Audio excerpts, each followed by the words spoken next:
Good morning, students. Welcome back to new session. Today we are going to start chapter 1 from Gate 10, real numbers. Before entering the topic, just we recollect the information what you know about number system.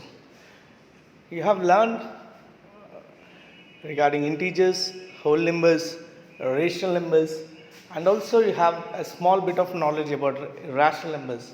Combinedly rational and irrational is called as real numbers. Now you can see the flow chart of real numbers. Real numbers basically two types, rationals and irrationals. In the rationals you have non-integer rationals and integers. In integers you have negative numbers and whole numbers. In whole numbers have zero and natural numbers.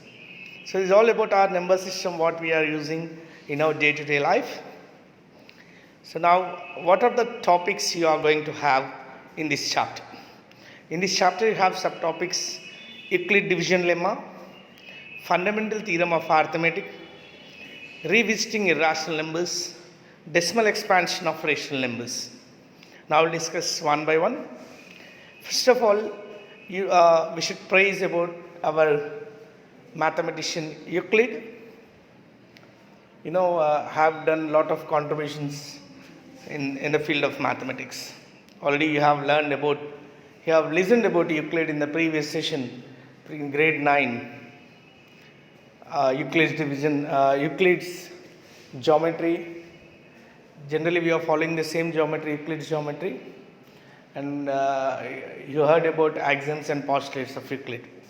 So you also did a contribution for in finding HCF using this Euclid division lemma. Now what is Euclid division lemma? It is like division algorithm. You know that arithmetic division algorithm, divisor equal to dividend equal to divisor into quotient plus remainder. In the same way, Euclid division lemma also says about it. If A and B be two given positive integers, then there exists a unique integer q and r such that A equal to B into q plus r, where r is always less than b or greater than or equal to 0. It is known as, or it is called as, Euclid's division lemma. You can see the description here. You are dividing a with b, you will get a quotient and you will get a remainder, and remainder will be always less than the divisor or greater than 0 or equal to 0.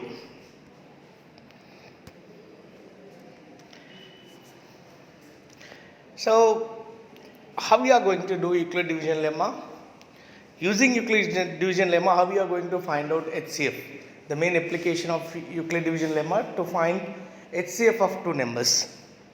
To obtain the HCF of two positive integers, say a and b, with a is greater than b, follow the steps below. Step 1, apply Euclid's division lemma to a and b. So we find whole numbers q and r such that a equal to b into q plus r, where r is less than b or greater than or equal to 0.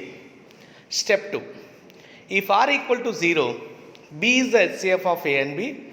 If r is not equal to 0, apply the division lemma to b and r.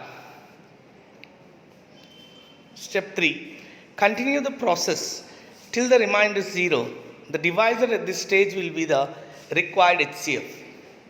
Now you can see a problem finding a HCF of 135 and 225 using Euclid division lemma or Euclid division algorithm.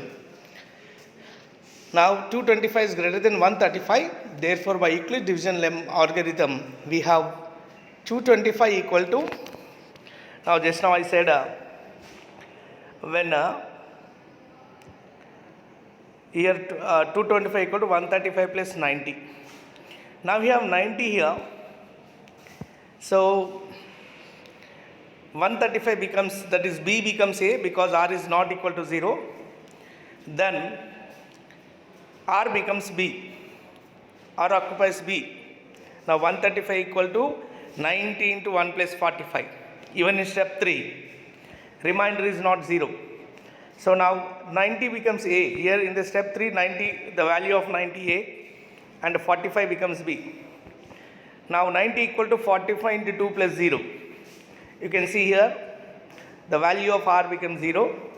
So when R equal to 0, that B value, that is 45, will be the HCF of two numbers. So now here remainder is 0. In this last step the divisor is 45. Hence the HCF of 225 and 135 is 45. Now this is finding an HCF. Just I have taken long division method. Even for this also you can take a Euclid division lemma. First two numbers again the solution with the third number, as you do in long division method also. It's a word problem from your exercise. Find the greatest number which divides 230, 1314 and 1331 and leaving remainder 5 in each case. So greatest number which divides means you are going to take HCF, highest common factor. Now in this case, in the question it is given that leaving remainder 5 in each case. So we are subtracting 5 from the given numbers, like 230 minus 5 is 225, 1314 minus 5 is 1309, 1331 minus 5 is 1326. Now using long division method, first we have taken two numbers, 225 and 1309. So we will get 1 as HCF. Now if 1 is HCF for two numbers, automatically for the third number also it will be 1. So all the three, 1 is the greatest number which divides all the three numbers, which gives the remainder 5. So if I divide with, obviously even 1 is the only chance which gives a remainder 5 here. Now if HCF of any two numbers is 1, then they are called as co-primes. Already we discussed in the previous session what is a co-prime.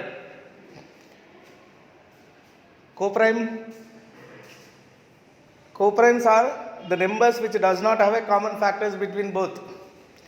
Co-primes must not be a prime numbers which does not have a common factor or called as co-primes. For example, 8 and 9. Basically 8 and 9 are not prime numbers, but 8 and 9 are co-primes because there does not have a common factor between 8 and 9. Now, based on a Euclid division lemma, we are going to find out some problems.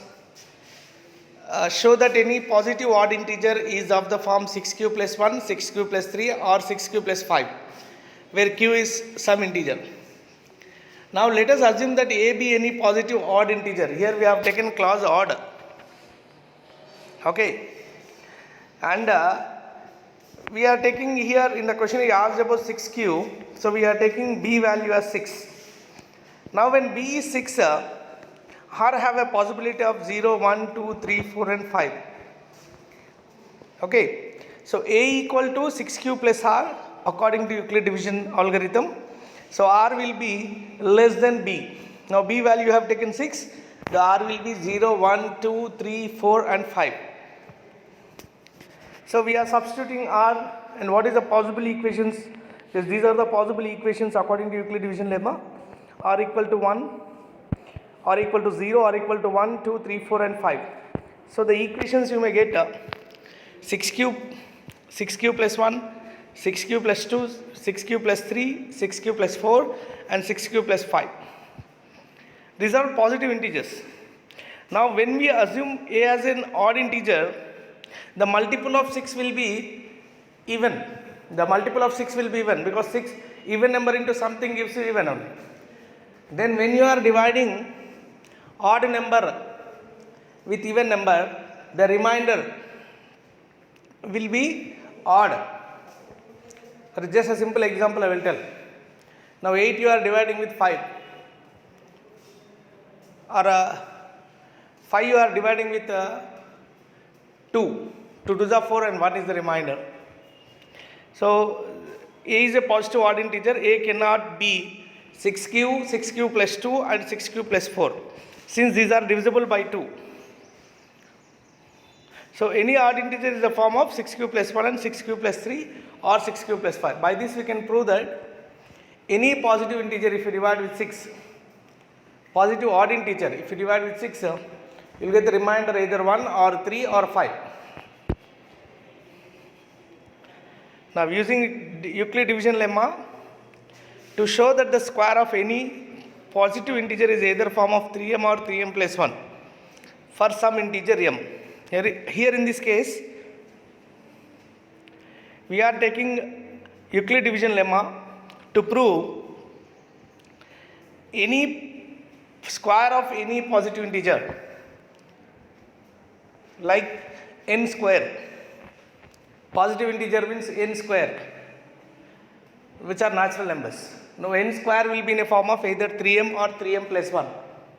Generally we will try 1 square. 1 square is 1. 3 into 0 plus 1. 2 square. 2 square is 4. 3 into 1 plus 1. 3 square 9. 3 into 3 plus 0. 4 square 16. 3 into 5 plus 1. So when you observe continuous numbers, consecutive numbers from 1 to 5, 1 to 6 or 1 to 7, just I checked with some numbers, already you got a 3m and 3 or 3m plus 1. We are going to prove it through Euclid division lemma. Here you can see, let us assume that a be any positive integer, as in the previous question also we have assumed same, and we apply the division algorithm with a and b equal to 3. Why I have taken b equal to 3 here? Because I should get a multiple of 3 or multiple of 3 plus 1. So I have taken b equal to 3. When b equal to 3, according to Euclid division lemma, r value will be either 0 or 1 or 2. So I have 3 cases. So if a equal to 3q plus r, where r is less than 3 or greater than or equal to 0. So that is r equal to 0, 1, 2.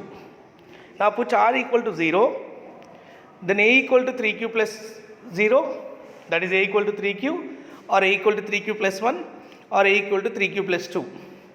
Now in first case, if a equal to 3q, so we are going to square on both sides, because the question asked that square of any positive integer.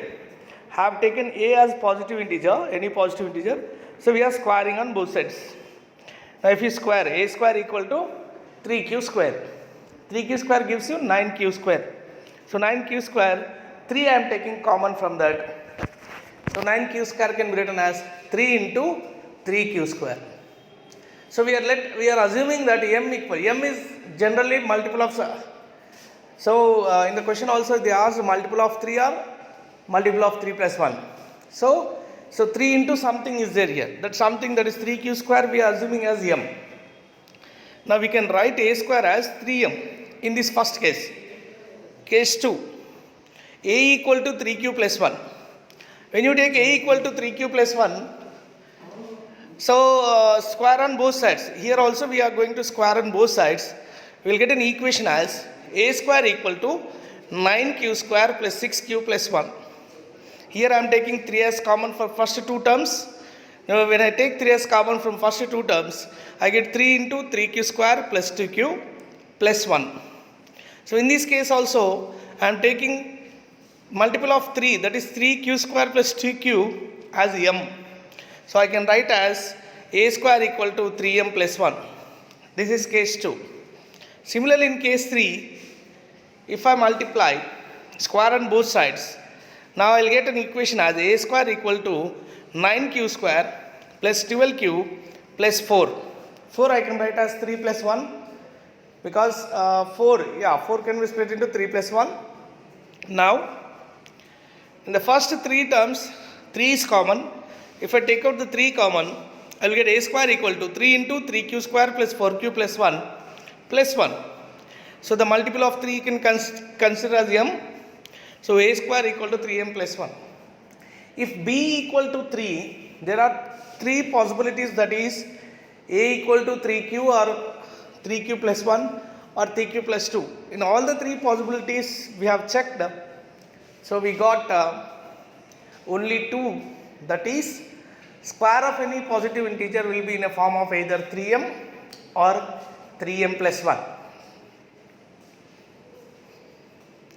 Similarly, Use Euclid division lemma to find that the cube of any positive integer is either of the form 9m plus 1, 9m plus 8 for some integers n. Now here also we are taking a is any positive integer, b value as 3.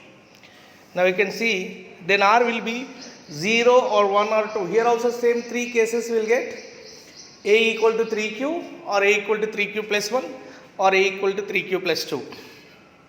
So here we are taking cube of both sides because in the question he asked about cube of any positive integer.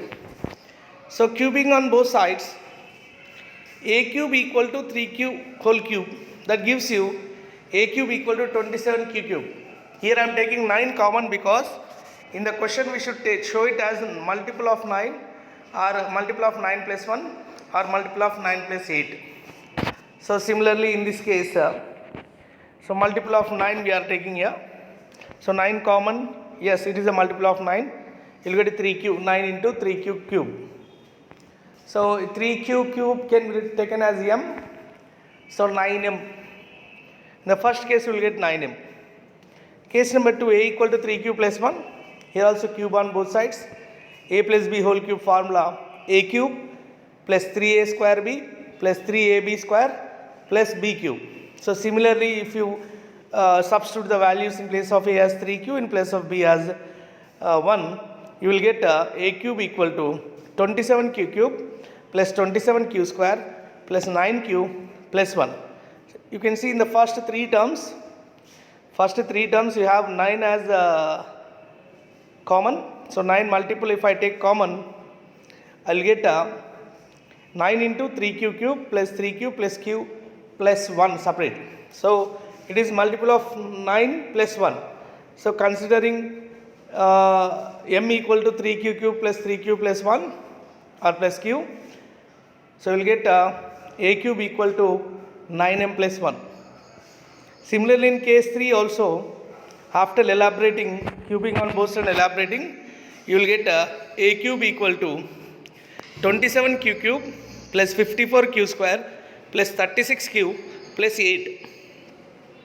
So after taking common terms, you will get a cube equal to 9m plus 8.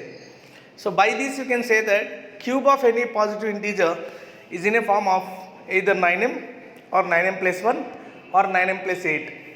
You can take an example. For example 1 cube. 1 cube is 1, 9 into 0 plus 1. Next number is 2. 2 cube is 8, 9 into 0 plus 8. Next number is 3. 3 cube is 27, 9 into 3. 4. 4 cube is 64. This is also 9 into 7 plus 1. So like this, if you take continuous numbers, it's like 9 to 0 or you will get 9m or 9m plus 1 or 9m plus 8. Now we are going to discuss fundamental theorem of arithmetic. So every composite number can be expressed as the product of primes and this expression is unique apart from the order in which they appear. So generally we are going to write all the composite numbers in a prime factorization. So fundamental theorem of arithmetic says that any number can be written in a product of primes, so which are unique to that particular number. Now we can see, you can find out a prime factors either using LCM method or a tree method, tree diagram. So 140, now we do 140 equal to 2 square into 5 into 7. So prime factorization of 140 you can take direct LCM method also you can do, or you can do with a tree diagram. So what is the use of prime factorization? What is the application based on prime factorization? Based on prime factorization you can find out LCM and HCF of two numbers. Okay. For example,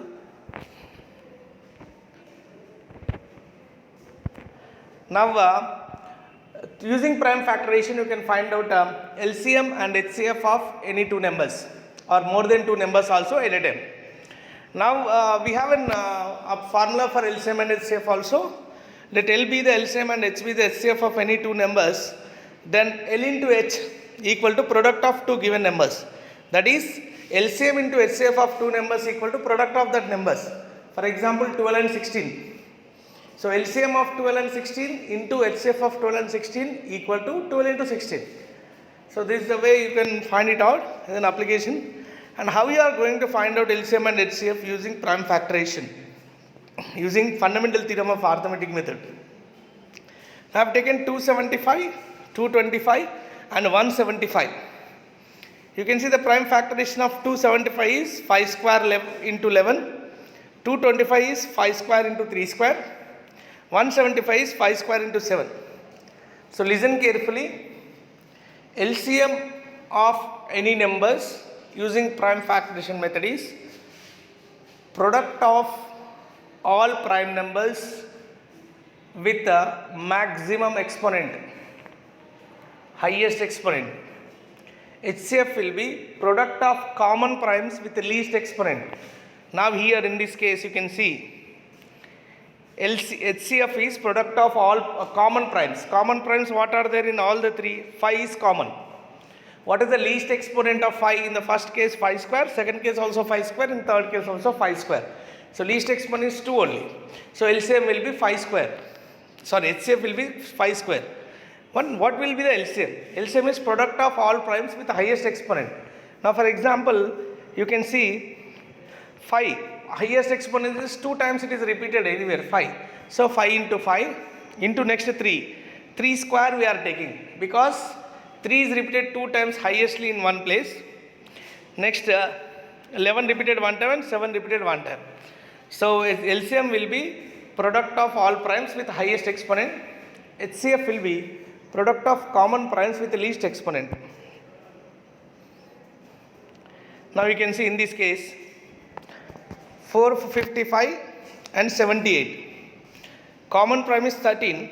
All primes we are taking 13 into 3 into 5 into 7. Each repeated only one time in each case. And we have also verified with the formula A into B equal to L into H. You got the same result.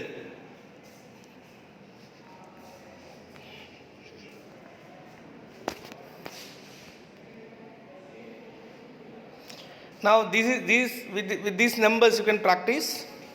Already 2 problems we solved here already. So you can practice with these problems, finding LCM and HCF using prime factorization method and finding HCF using Euclid division lemma. Thank you all. Have a great day.